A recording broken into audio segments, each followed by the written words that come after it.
দাদা 1 কেজি মাছ দাও তো। কি মাছ দেবো ভাই? আচ্ছা তোমার কাছে কি কি মাছ আছে? আমার কাছে তো সব মাছই আছে। তোমার কাছে সব মাছের নামগুলা কি? নাম তো অনেক আছে। কেউ বলে ঘন্টা, কেউ বলে কালু, কেউ বলে কালী ভাই, কেউ বলে দাদা। no, no. আরে তোমার নাম না, তোমার মাছগুলোর নাম কি? মাছগুলোর নাম তো রাখা হয়নি, আর ডেলি বিক্রি করি তো কার কত নাম রাখবো। হ্যাঁ, তবে আমাদের বাড়িতে 4টা কুকুর আছে, ওগুলোর নাম কিন্তু আমি রেখেছি। একজনকার নাম বুলেট, আরেকজনকার নাম বান্টি, আরেকজনকার নাম চিকু, আরেকজনকার নাম রাজু। আরে দাদা, তোমার বাড়ির বায়োডাটা আমার লাগবে না। সে কি? আমি শুনেছি কলিযুগে ডাটার অনেক দাম।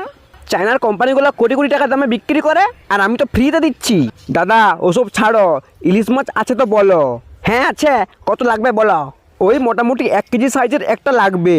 আচ্ছা ঠিক আছে, আমি আমার ইলিশ মাছগুলো আমাদের বাড়ির পুকুরে রেখে এসেছি, তো আমি